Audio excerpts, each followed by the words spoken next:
Bismillahirrahmanirrahim. Assalamualaikum warahmatullahi wabarakatuh.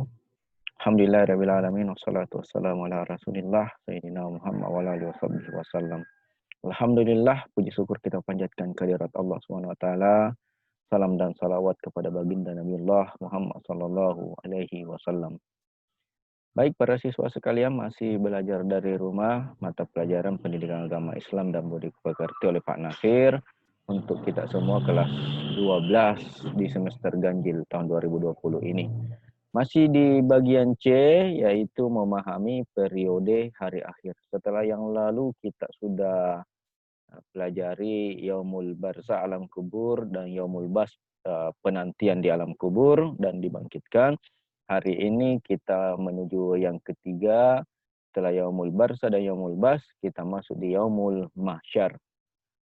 Yaumul Mahsyar ini adalah hari, kalau disebut Yaumul berarti dia hari. Namun kalau ada yang menyebutnya Padang Mahsyar, mungkin lebih dominan kita mendengarnya Padang Mahsyar.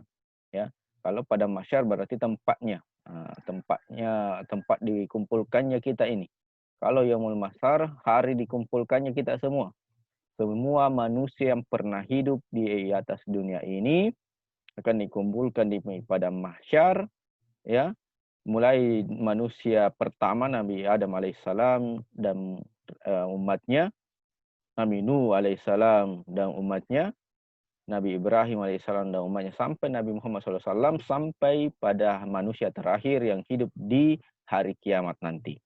Nah, itu akan dikumpulkan di Padang Mahsyar, ya. Seperti ini barangkali gambaran ilustrasinya.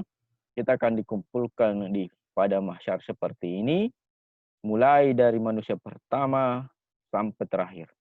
Kalau data sensus penduduk bumi saat ini, itu jumlah kita 7 miliar lebih. 7 miliar. Bayangkan kalau satu stadion itu puluhan ribu yang nonton. Ini 7 miliar sekarang. Jadi kita bayangkan berapa jumlahnya sejak Nabi Adam alaihissalam sampai manusia terakhir nanti di hari kiamat.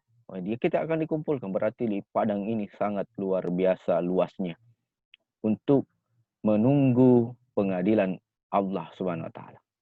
Di sanalah kita akan di Yaumul Hisab. Di Padang Mahsyar ini kita akan menghadapi yang namanya Yaumul Hisab, hari dihitungnya amal perbuatan kita di dunia ini. Amal perbuatan kita di dunia ini.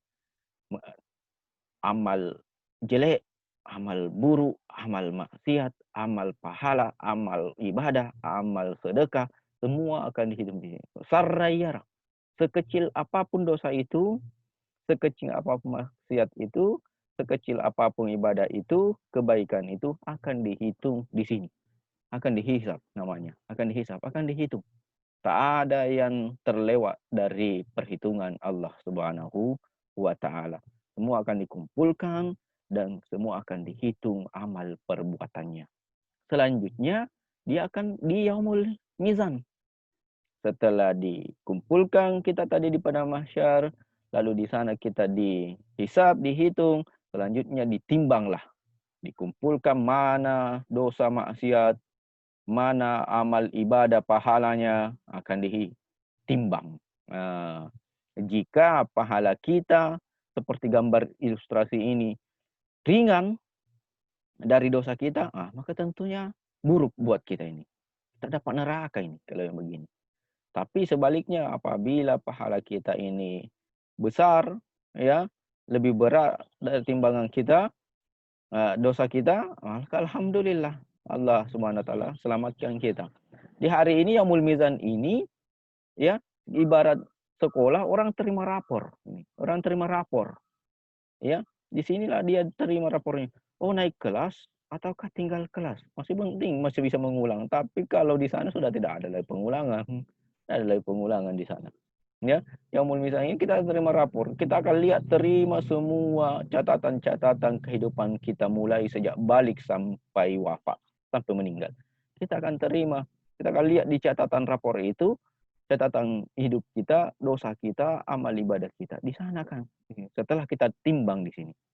akan ditimbang semuanya sarayara, sekecil apapun akan ditimbang oleh Allah Subhanahu wa taala di yaumul mizan ini. Selanjutnya, ada namanya syirat. Syirat ini kalau yang biasa sholat, hafal ini. Siratal mustaqim, jalan yang lurus, jalan yang lurus. Ya, jalan ini setelah kita selesai di mizan, kita akan diberikan jalan menuju neraka dan surga. Menuju surga dan neraka harus melewati sirat. Semua harus melewati siratal mustaqim ini.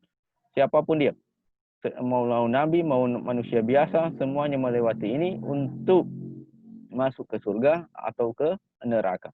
Ya, ilustrasinya barangkali seperti ini.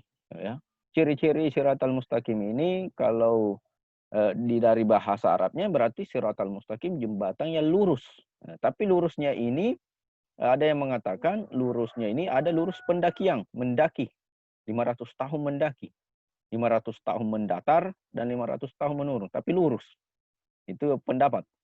Ada yang mengatakan bahwa siratal mustaqim ini dari para ulama ustaz kita yang saya dengar, bahwa siratal mustaqim jembatan yang penuh duri. Penuh duri, menusuk kaki manusia yang lewati di situ.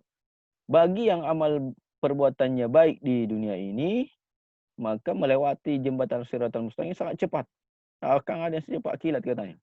Ya, tergantung amal ibadah kita di atas dunia ini. Kalau amal ibadah kita tadi baik, lebih berat, maka kita akan mudah melewati jembatan siratal mustaqim ini. Ini hanya ilustrasi ya. Di bawahnya itu ada api yang menyala-nyala. Jadi yang amal buruknya tadi Yang amal buruknya tadi lebih banyak daripada pahalanya, banyak maksiatnya, banyak dosanya, maka dia susah melewati. Bayangkan kalau 500 tahun mendatar, 500 tahun mendaki, 500 tahun menurun, maka tidak ada yang sanggup itu. Tidak ada yang sanggup. Kita saja mendaki gunung sudah luar biasa capek. Jalan datar saja dari sini ke Makassar, sudah luar biasa capeknya. Apalagi ini yang 500 tahun perjalanan, pasti tidak bisa. Ya, jadi mari kita memperbanyak amal ibadah di atas dunia ini, rajin sholat di masjid bagi laki-laki, banyak berdoa tutup aurat bagi perempuan, agar kita ini terhindar daripada jembatan siratal mustaqim yang di bawahnya ini api menyala. Mudah-mudahan kalau semua kita mampu melewatinya, karena setelah melewati ini kita akan menuju surga atau neraka. Ya, silahkan dicatat materinya, ini sedikit ya. Billahi fisabilillah, fastabiqul khairat. Assalamualaikum warahmatullahi wabarakatuh.